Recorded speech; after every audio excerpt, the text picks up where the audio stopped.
ఆవిడ ఒకసారి చెప్పినా చెప్పారు కదండి.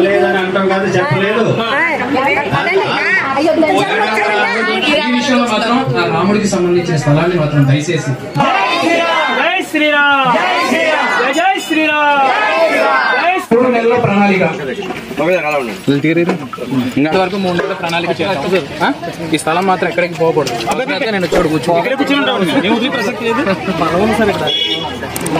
నేను చోటు సున్నితంగా వెళ్దాం. ఫస్ట్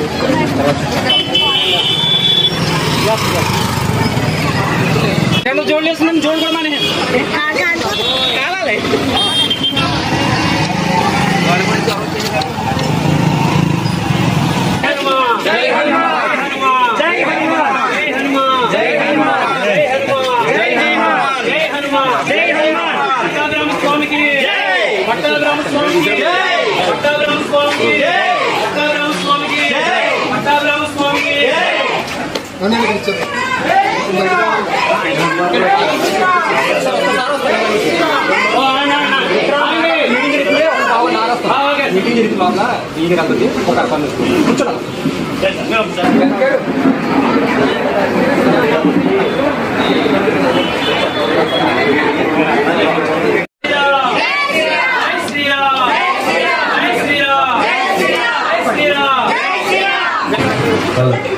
కూర్చోండి కూర్చోండి.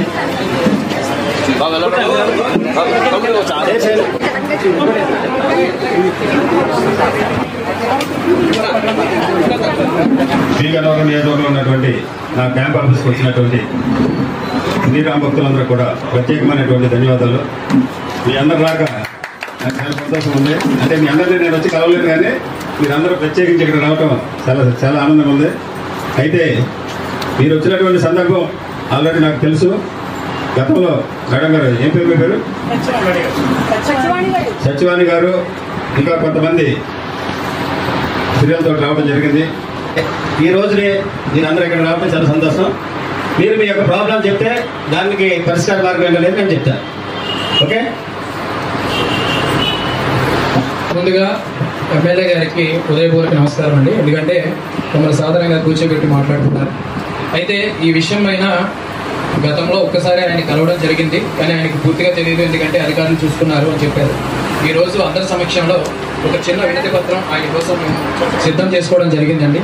దీని యొక్క ముఖ్య కారణం ఏంటంటే, ఏదైతే అత్యంత చరిత్ర కలిగినటువంటి రామాలయం ఉందో దానికంటూ శ్రీరామ కళ్యాణానికి కానీ, లేక యజ్ఞయాగాది కృతువులు కానీ, లేకుంటే కనీసం 100 మంది భక్తులతో ఎక్కడైనా కూర్చోవడానికి కానీ ఎక్కడ కూడా చిన్న సదుపాయం కూడా మాకు లేదు.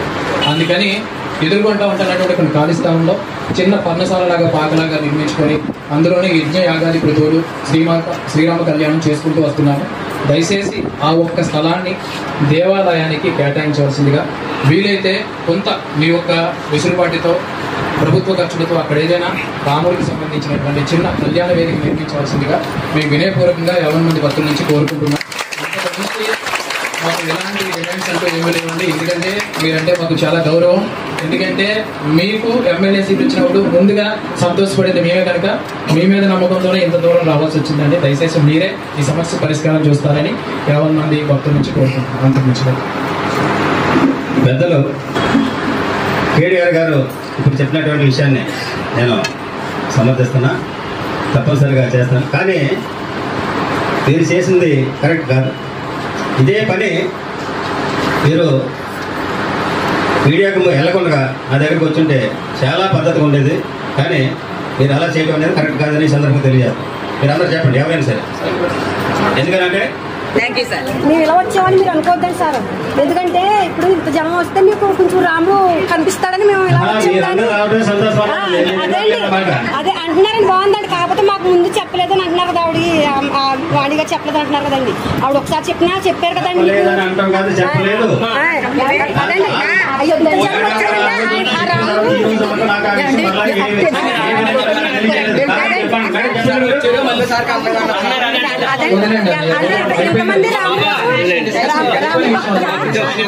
జరగవలసింది చూద్దాం.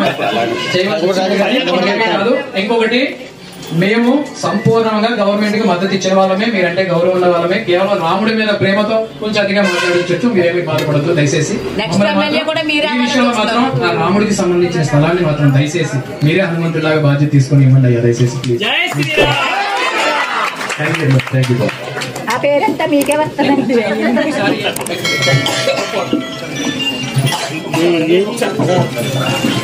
అక్కడ